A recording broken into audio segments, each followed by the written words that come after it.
नमस्ते बच्चों, मैं हूं अर्जुन प्रताप सिंह राणा और आज आपका स्वागत करता हूं एक बार फिर कक्षा 10वीं हिंदी लोक भारती के लिए। आज हम जो पाठ करने जा रहे हैं उसका नाम है जब तक जिंदा रहूं लिखता रहूं। जी हाँ, ये वाक्य किसी और का नहीं, अमृतलाल नागर, सुप्रसिद्ध रचनाकार, कहानीकार, उपन्यासकार अमृतलाल नागर जी का है। और ये वाक्य उन्होंने तब लिखा या तब कहा जब रचनाकार हमारे इस पाठ के विश्वनाथ प्रसाद तिवारी जी उनका इंटरव्यू ले रहे थे। जी हाँ बच्चों, ये पाठ एक साक्षात्कार है। लेकिन इसके पहले हम आगे बढ़े, इन अनुदेशों का पालन कीजिए ताकि किसी तरह की कोई शक की गुंजाइश या तकलीफ ना हो। यहाँ देखिए बच्चों, विश्वनाथ प्रसाद तिवारी जी जिन्होंने इंटरव्यू लिया है, साक्षात्कार लिया है, उनका यहाँ पे परिचय दिया गया है। इनका जन्म 1941 देवरिया उत्तर प्रदेश में हुआ था। जी विश्वनाथ प्रसाद तिवारी जी हिंदी जगत के जाने माने कवि, लेखक, आलोचक एवं संपादक हैं। आप देश, काल और वातावरण के प्रति एक सजग, जागरूक और संवेदनशील रचनाकार रहे हैं बच्चों।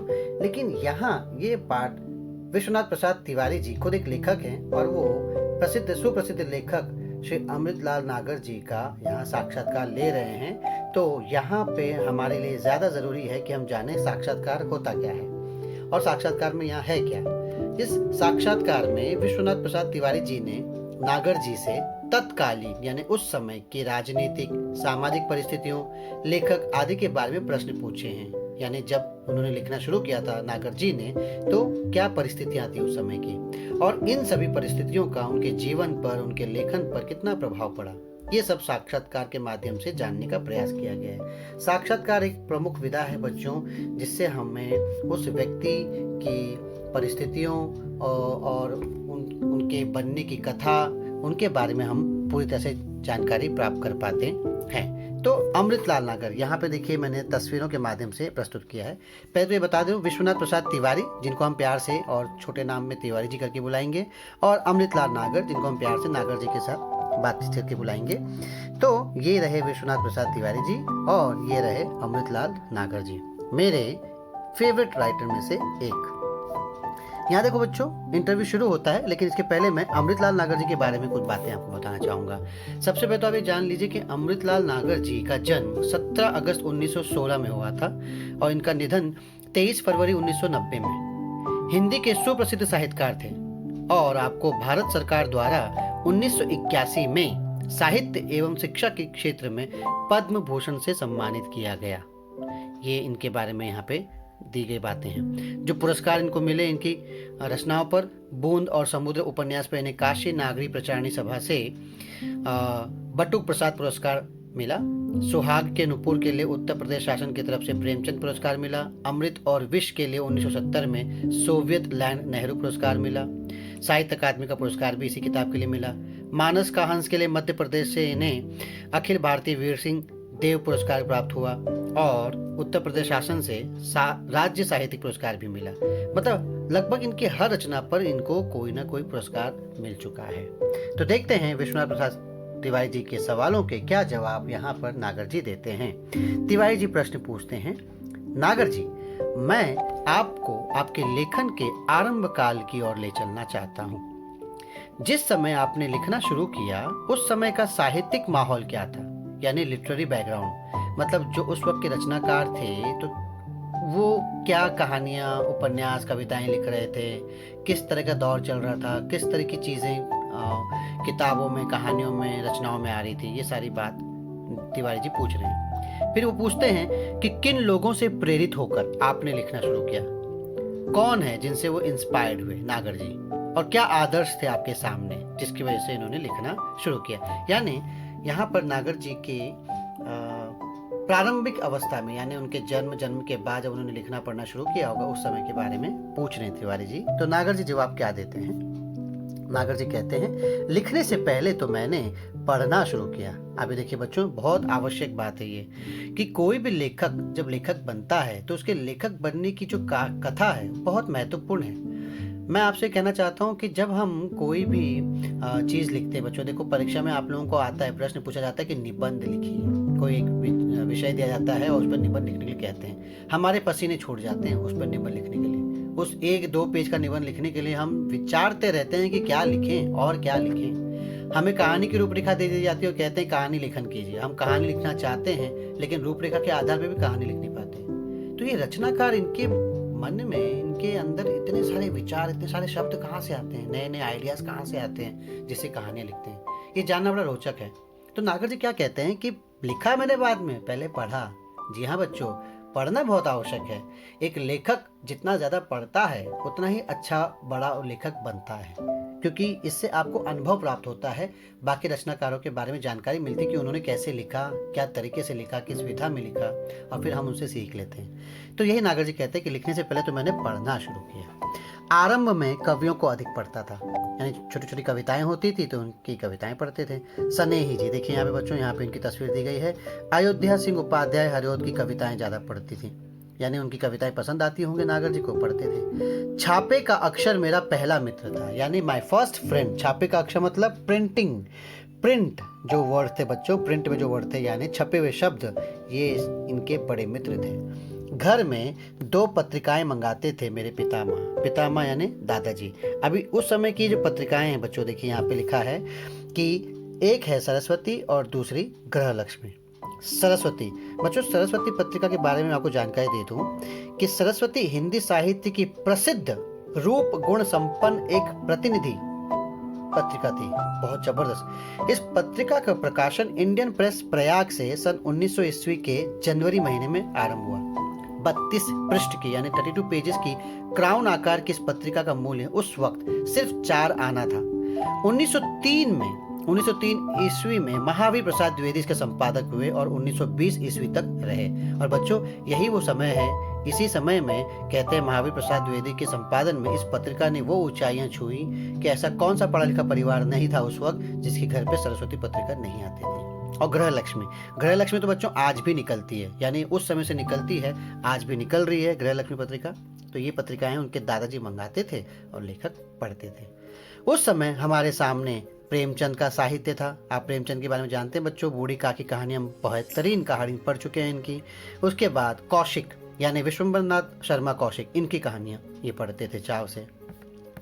आरंभ में बंकिम के उपन्यास पढ़े। बंकिम, जी हाँ बच्चों, बंकिम चंद्र चटर्जी, आपने ये नाम सुना होगा बंकिम चंद्र चटर्जी के बारे में। आपको पता है बंकिम चंद्र चटर्जी कौन थे? आपने सुना होगा।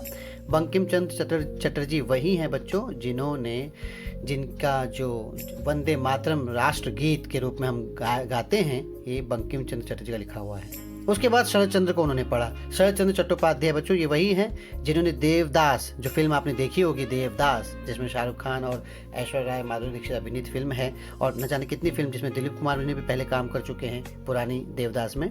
तो उस उपन्यास पे तो शरद चंद्र चट्टोपाध्याय भी बंगाल के और हिंदी के बहुत महत्वपूर्ण रचनाकार माने जाते हैं, इनको पढ़ा।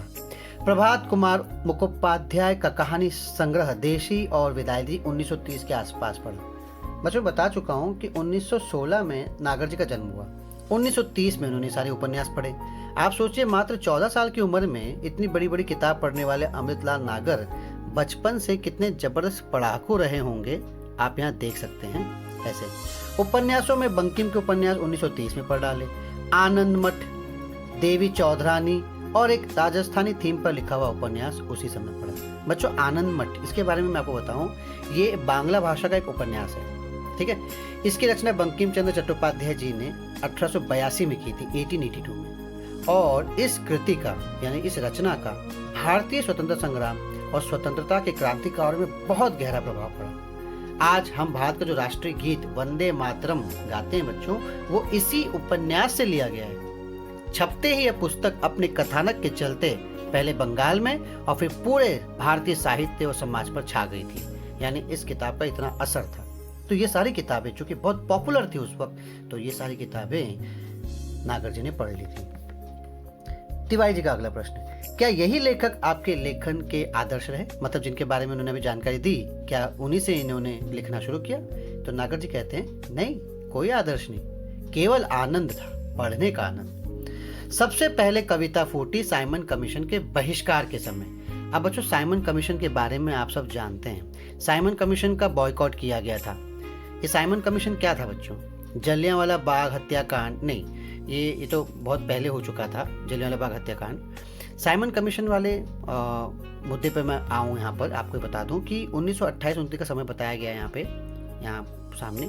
साइमन आयोग 7 ब्रिटिश सांसदों का एक समूह था जिसका गठन 8 नवंबर 1927 में भारत में संविधान सुधार के अध्ययन के लिए किया गया। इसका मुख्य कार्य क्या था कि मॉन्टेग्यू चेम्सफोर्ड जो कानून लागू हुआ था वो सुधार की जांच करना था, ठीक है।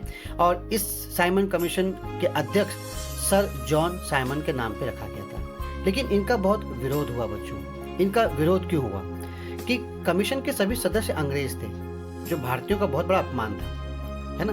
ये जो संगठन था, ये जो कमीशन बनाया गया था, इस कमीशन को जब 3 फरवरी 1928 को कमीशन भारत पहुंचा तो ये चूंकि यहाँ के लोगों के तकलीफों को जानने के लिए बनाया गया था कमीशन, लेकिन यहाँ के लोगों की तकलीफों को जानने के लिए यहाँ के लोगों के प्रतिनिधि होना आवश्यक था, वो उसमें था ही नहीं। ये अंग्रेजों की सिर्फ एक चाल थी।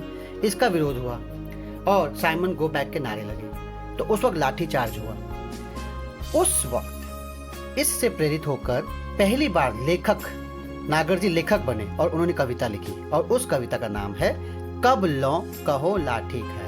मेरे ख्याल से कब तक कहें हम लाठी खाते रहेंगे। तो इसे ही मेरे लेखन का आरंभ मानिए, नागरजी कहते हैं। सोचिए 1928-29 में इन्होंने लिखा पहली कविता। उस वक्त इनकी उम्र बच्चों 12-13 साल थी। 12-13 साल की उम्र में इन्होंने पहली कविता लिखी थी। तिवारी जी पूछते हैं, इस घटना के बाद आप राजनीति की ओर क्यों नहीं गए? मतलब जब घटना था पॉलिटिक्स में क्यों नहीं गए आप? उस वक्त आजादी का आंदोलन चल रहा था। तो नागरजी कहते हैं नहीं गया क्योंकि पिताजी सरकारी कर्मचारी थे, इसीलिए नहीं गया। सरकारी कर्मचारी यानी गवर्नमेंट सर्वेंट, गवर्नमेंट वर्कर थे। बच्चों गवर्नमेंट किसकी थी आजादी के पहले? अंग्रेजों की थी। अगर अंग्रेजों की सरकार में अंग्रेजों का कोई सर्वेंट अंग्रेजों के खिलाफ आंदोलन करे या उसके परिवार का सदस्य उनके खिलाफ आंदोलन करे तो जाहिर सी बात है उन्हें नौकरी से निकाल दिया जाता, बराबर, उनके साथ बुरा व्यवहार किया जाता। इसीलिए राजनीति में नागरजी नहीं गए क्योंकि पिताजी सरकारी कर्मचारी थे। और फिर उनका कहना है कि 1929 के बाद मेरी रुचि बढ़ी पढ़ने में और सामाजिक कार्यों में। मेरी पहली कहानी छपी 1933 में। आप देखिए 1933 में इनकी उम्र लगभग 19-20 साल है बच्चों, और उस कहानी का नाम है अपशकुन। नागरजी कहानीकार ज़्यादा जाने जाते हैं, कवि नहीं। इन्होंने कविता सिर्फ लिखी शुरुआत में, बाद में फिर कविता लिखी ही नहीं। इन्होंने कहानी उपन्यास ही लिखे थे। फिर कह रहे हैं कि तुम्हारे गोरखपुर के मन्नन द्विवेदी लिख रहे थे। तुम्हारे यानी तिवारी जी के गोरखपुर से मन्नन द्विवेदी थे, चंडी प्रसाद हृदय थे, जिनकी लेखन शैली ने मुझे प्रभावित किया। ओके, तो इनसे ये प्रभावित हुए। यहाँ पे एक तस्वीर है अमृताथ नागर की। इसमें लिखा है कि जिसने बेटी के स्कूल फॉर्म में धर्म के कॉलम में लिख दिया था मानवता। जब बेटी का एडमिशन कराने स्कूल में गए तो वहाँ पे कॉलम था, नाम, क्लास, फादर नेम के साथ अलावा एक कॉलम था रिलीजियन। तो इन्होंने रिलीजियन में, धर्म के कॉलम में क्या लिखा? हिंदू, मुसलमान, सिख, ईसाई नहीं, इन्होंने लिखा मानवता। हमारा धर्म मानवता है। क्या बात है। ऐसे लेखक नागरजी। तिवारी जी का अगला प्रश्न है, क्या उन दिनों आप पर गांधी जी के व्यक्तित्व का भी कुछ प्रभाव पड़ा? हाँ, निश्चित रूप से पड़ा। पिताजी ने आंदोलनों में भाग लेने से रोका, वह रोकना ही मेरे लेखन के लिए अच्छा हुआ। अब गांधी जी बच्चों, ऐसा कौन सा शख्स था आज़ादी के पहले जो गांधी जी की बातों, गांधी जी के विचारों, गांधी जी के व्यक्तित्व से प्रभावित न हुआ हो? और ये तो बड़े लेखक हैं, तो इनका तो प्रभावित होना जाहिर सी बात है। स्वीकार करते हैं कि बहुत बड़ा प्रभाव पड़ा। लेकिन पिताजी जो है आंदोलन में भाग लेने देते नहीं थे, इसलिए मैं जान नहीं पाता था। लेकिन यहाँ पे एक सकारात्मक बात ये हो गई कि पिताजी ने जब आंदोलन में भाग लेने से रोका तो मेरे लेखन के लिए अच्छा हुआ, क्योंकि फिर मेरी रुचि पढ़ने लिखने में ज़्यादा जागृत हुई और फिर पढ़े लिखे, फिर लेखन का काम किया। तो इन्होंने बच्चों, नागर जी ने देश सेवा की, कैसे की? लिख कर। ऐसे। तिवारी जी अगला प्रश्न पूछते हैं कि आपके लेखन में गरीबों के प्रति जो करुणा है वह किससे प्रभावित है? मतलब गरीबों के प्रति जो आपका प्यार दिखता है, दया, करुणा दिखती है, तो आप इसके ये चीज़ें आपके इसमें आपका लेखन कॉमेडी नहीं है, आपका लेखन कोई हास्य व्यंग्य कटाक्ष नहीं है, करुणा वाला लेखन है। तो ऐसा क्यों? तिवारी जी प्रश्न पूछते हैं। तो उसका जवाब नागर जी कहते हैं, वो तो अपने समाज से ही उभरी थी। हमारे समाज में उस वक्त बहुत दुख था, तकलीफ थी, अंग्रेजों का अत्याचार था। मेरी पहली कहानी प्रायश्चित इसका प्रमाण है। हमारे पारिवारिक संस्कार भी थे। अब इनकी पहली कहानी जो है प्रायश्चित, उसका प्रमाण है। हमारे पारिवारिक संस्कार भी थे। मेरे पिताजी में एक अद्भुत गुण था, वे किसी के दुख दर्द में पहुंचते थे और इसने मुझे बहुत प्रभावित किया। मतलब इनकी कहानियों में करुणा वाली बातें क्यों ज़्यादा आती हैं? इसलिए क्योंकि पिताजी भी इनके ऐसे ही थे। किसी को तकलीफ होती थी दर्द होता था तो तुरंत उसकी मदद के लिए पहुंच जाते थे। उनके प्रति दया की भावना, मदद की भावना हमेशा रहती थी। यही भावना नागर जी में हुई और इन्होंने अपने लेखन में, अपनी रचनाओं में उतारी। तिवारी जी पूछते हैं, उस समय तो क्रांतिकारी आंदोलन भी हो रहे थे, क्या उसका भी आप पर कुछ प्रभाव पड़ा? नागर जी कहते हैं, उसी से तो पिताजी ने डांटा और रोका। काकोरी बम कांड हो चुका था, 1921 से आंदोलन तेज हो चुके थे। अब देखिए बच्चों, ये क्रांतिकारियों का भी बहुत बड़ा समय है। ये 1930-40 की बात कर रहे हैं कवि, लेखक, सॉरी, अमृतलाल नागर जी। तो उस समय बहुत सारे क्रांतिकारी आंदोलन हुए थे। भगत सिंह, सुखदेव, राजगुरु जैसे, चंद्रशेखर आजाद जैसे क्रांतिकारी, राम प्रसाद बिस्मिल जैसे क्रांतिकारी, जबरदस्त रूप से इनका प्रभाव पूरे देश में पड़ रहा था। काकोरी बम कांड भी हो चुका था। ये काकोरी बम कांड क्या है बच्चों?